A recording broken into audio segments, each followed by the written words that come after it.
All right, let's break this down the way people actually talk about it online. Not stiff, not academic, and definitely not pretending this was some boring procedural hearing. Because it wasn't. This was one of those moments where politics, optics, power, and public trust all collide in real time. What people saw, and why it blew up, was Jim Jordan going straight at the ATF director over a raid that, in Jordan's telling, looked wildly disproportionate, legally questionable, and frankly terrifying if you're a regular, law-abiding American.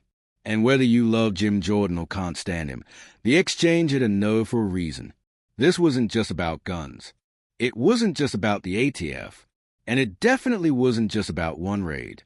It was about how much power federal agencies should have, who keeps them in check, and what happens when enforcement starts to feel more like intimidation than justice.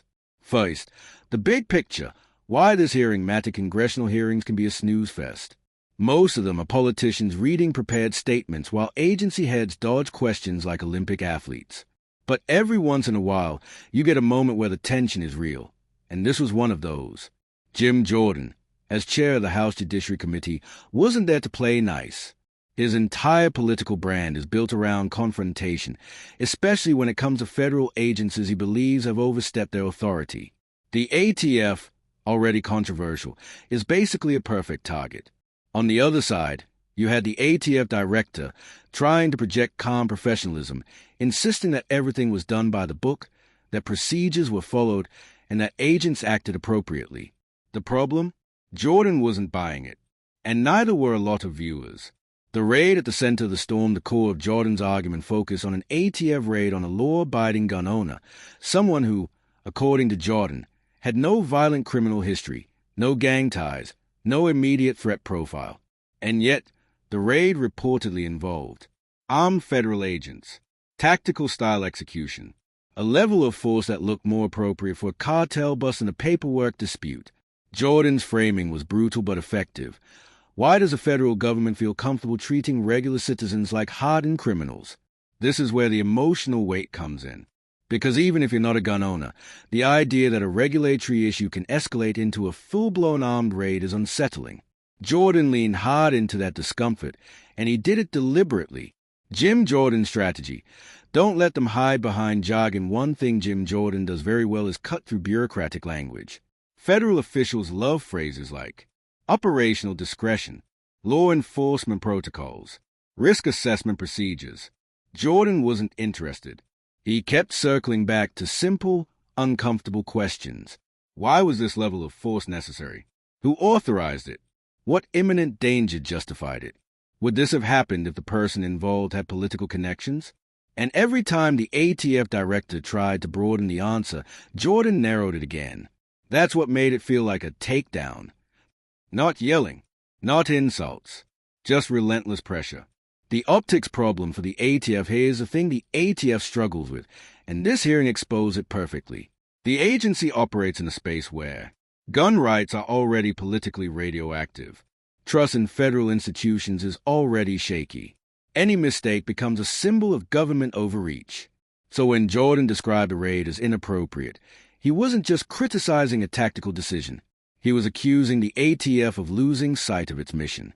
Instead of targeting violent criminals, the implication was that the agency is easy on actual criminals, harsher on compliant citizens, more interested in enforcement stats than public safety. That narrative resonates far beyond conservative circles, especially in rural and working-class communities. The fear factor. This could happen to you. This is where the hearing crossed from policy debate into emotional territory. Jordan repeatedly emphasized that the individual targeted wasn't a criminal mastermind. He was someone who followed the law, or at worst, made a technical mistake. That framing taps into a very American fear. If they can do this to him, they can do it to me. You don't need to be anti-government to feel uneasy about armed agents showing up at someone's door over regulatory issues. And Jordan knew that. He wasn't just questioning policy. He was putting the ATF on trial in the court of public opinion. The ATF director's dilemma, to be fair, the ATF director was in a no-win situation. If he admitted the raid was excessive, it opens a door to lawsuits, internal investigations, political backlash. If he defended it too aggressively, he looks indifferent to civil liberties. So what did he do? He walked the middle line, acknowledged concerns, defended the agents, reiterated that safety protocols guided decisions. The problem is that kind of answer plays terribly on camera. It sounds evasive, even if it's legally careful. And Jim Jordan exploited that gap mercilessly. This wasn't really about one raid. Here's a part a lot of people miss. Jordan wasn't trying to prove a single raid was wrong. He was building a pattern argument. The underlying claim was, federal agencies increasingly default to force. Accountability is minimal.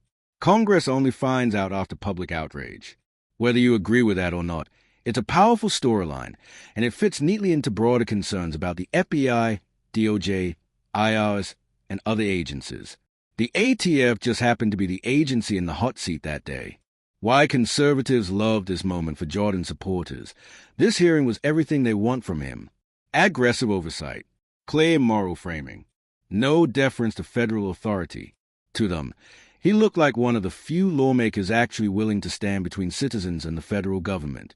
It reinforced the idea that without people like Jordan, agencies operate unchecked. Mistakes get buried. Regular Americans pay the price. That's powerful political fuel, especially heading into election season. Why critics weren't impressed on the flip side, critics accused Jordan of grandstanding, cherry-picking facts, ignoring the dangers law enforcement faces. They argue that raids are complex, intelligence-driven operations and that hindsight criticism from politicians is easy but irresponsible. Some also pointed out Jordan's selective outrage, questioning why similar scrutiny isn't applied when aggressive enforcement targets other groups. That criticism isn't baseless. Oversight can quickly turn into theater if it's not applied consistently. Here's the uncomfortable truth beneath all of this. A moment like this only resonates if people already don't trust the system. If Americans broadly trusted federal law enforcement, Jordan's attack would have sounded exaggerated. Instead, it landed because a lot of people already believe. Rules aren't applied evenly. Power protects itself. Ordinary citizens are easier targets than violent offenders. That's not something one hearing created, but it definitely exposed it. Let me know what you think about this video in the comment section. If you enjoyed it, don't forget to hit that like button, subscribe, and turn on the notification bell so you don't miss any of my future uploads. I'd love to hear your thoughts in the comments. Let me know what you think or what you want to see next.